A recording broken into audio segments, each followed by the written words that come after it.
I'm a Hindu. I believe in Islam because I have got some proof from it. God is one, religion is one. बिस्मिल्लाहिर्रहमानिर्रहीम। अस्सलामु अलैकुम नाज़रीन की आखिरी रसूमात के तरीके मुख्तलिफ मज़ाहिब में मुख्तलिफ होते हैं। कुछ मज़ाहिब में मुर्दों को दफनाया जाता है, कुछ में जलाया जाता है, कुछ में गिद्धों के खाने के लिए छोड़ दिया जाता है और हर कोई समझता है कि उसी का तरीका सही है, बाकी गलत। मगर क्या आपने कभी सोचा है कि कौन सा तरीका सही है? जाहिर है हम खुद से अगर इतना इल्म रखते तो फिर तो कोई मसला नहीं, मगर जब हम इल्म नहीं रखते तो इल्म वालों से पूछते हैं। इसीलिए एक लड़की ने डॉक्टर जाकिर नाइक से अपनी उलझन का हल पूछ लिया। उसने कहा कि मैं हिंदू हूँ मगर मेरा इस्लाम पर ईमान है, क्योंकि मैंने इस हवाले से शवाहिद इकट्ठे किए हैं। मेरा सवाल है कि हिंदू, मुसलमान और ईसाई एक ही तरह के जिस्म के मालिक हैं, सब में खून दौड़ता है, मगर मरने के बाद इनमें क्यों भेदभाव किया जाता है? मुसलमान और ईसाई मरने के बाद मुर्दे को दफनाते हैं और हिंदू आग के सपुर्द कर देते हैं। I'm a Hindu and truly believe in Islam. I believe in Islam because I have got some proof from it. So when you said God is one, religion is one, let me take an example of three people, a Hindu, a Muslim and a Christian. Let me take them together, and if suppose their bodies are cut down, what oozes from their body? Only blood, and it's only blood, not the milk, not the water, it's only the blood. When you cut down, only the blood oozes. Why do we differentiate when we depart the body? The Muslims go with burying and we Hindus, we go by lighting the fire.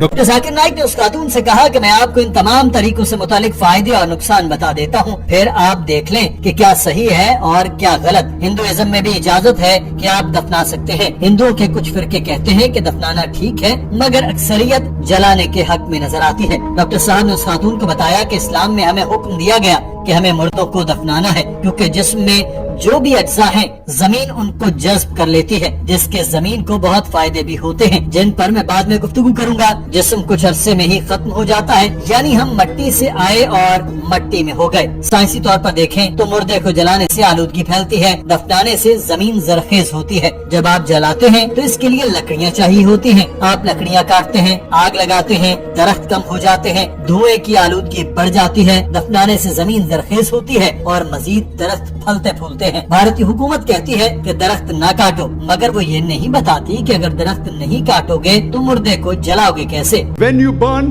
to chop down the trees, greenery goes down, environment is being uprooted. In Islam, when we bury, land becomes fertile, more trees grow. It becomes a manure. No chopping down of the trees, better for the environment. You know, the government says, don't chop trees. If you don't chop trees, how will you burn the human body? Doctor Zakir Naik ने मजीद बयान करते हुए बताया कि मुर्दों को जलाने का अमल ज्यादा महंगा है। सर्वे के मुताबिक हर साल करोड़ों अरबों रुपए लकड़ियों पर खर्च कर दिए जाते हैं, जिनको जलाकर मुर्दों को खत्म किया जाता है। इस्लाम में जब हम दफनाते हैं तो ये अमल सस्ता पड़ता है। जब मुर्दों को जलाया जाता है तो इसमें इस्तेमाल होने वाली लकड़ी जलकर खत्म हो जाती है, मगर दफनाने की बात करें तो इसमें जमीन मुर्दों के जिस्म को खा लेती है और इस जगह को दोबारा कुछ साल बाद दफन करने के लिए इस्तेमाल किया जा सकता है। ये अमल साल सदियों तक होता रहता है। तो मंतकी तौर पर और साइंसी तौर पर दफनाने का अमल ज्यादा सस्ता, ज्यादा सहूलत वाला और ज्यादा माहौल दोस्त होता है। डॉक्टर जाकिर नाइक ने उस खातून को बताया कि इस्लाम में आग में जलाना दुरुस्त नहीं। हजरत अब्दुल्ला से रिवायत है कि हम रसूलुल्लाह सल्लल्लाहु अलैहि वसल्लम के साथ सफर में थे। आप सल्लल्लाहु अलैहि वसल्लम ने क़ज़ाए हाजत के लिए तशरीफ ले गए। हमने एक चिड़िया देखी जिसके 2 बच्चे थे। हमने उन बच्चों को पकड़ लिया तो चिड़िया जमीन पर गिरकर पर बिछाने लगी। इतने में रसूलुल्लाह सल्लल्लाहु अलैहि वसल्लम तशरीफ ले आए। आप सल्लल्लाहु अलैहि वसल्लम ने दरियाफ्त फरमाया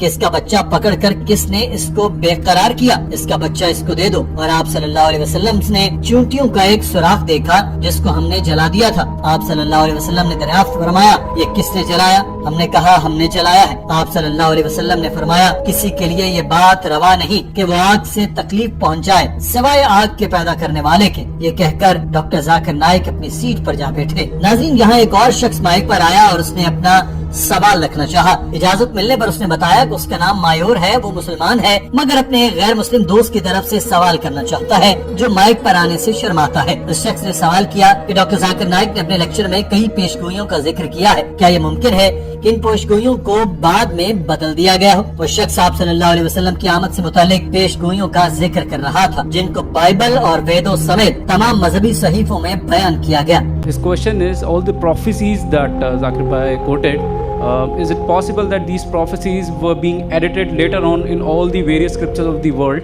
to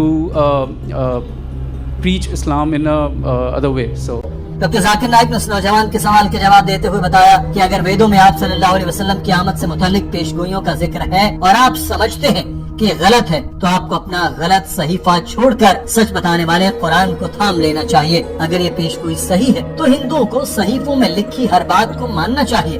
दोनों तरीकों से हिंदुओं के लिए ये जरूरी हो जाएगा कि वो कुरान की तरफ आ जाएं। If it is not added, if the scripture is pure, you have to believe it to be the word of God. You have to follow Muhammad sallallahu alaihi wasallam. If you say it is added, that means your scripture is corrupted. You leave your scripture aside. So if you leave your scripture aside, the only pure scripture is the Quran. Both ways you come to the Quran, heads I win, tails you lose. Doctor Zakir Naik ने कहा कि चाहे हिंदू अपने सहीफों पर यकीन करें या न करें, उनके लिए मुश्किल ये है कि वो दोनों में फंसते हैं। इसलिए उनके मंदिर नहीं चाहते कि उनके ग्राहक कम हो जाएं। उनको रुपया और सोना चढ़ता है तो वो गलत बातें बताना शुरू कर देते हैं जो इंतहाई गलत है। लोगों को चाहिए कि अपने सहीफों को पढ़ें और उनसे सीख कर अमल करें। नाज़रीन, आज की वीडियो के बारे में आपकी राय क्या है? कमेंट सेक्शन में जरूर आगाह कीजिएगा। अपना ख्याल रखिए। अल्लाह हाफिज।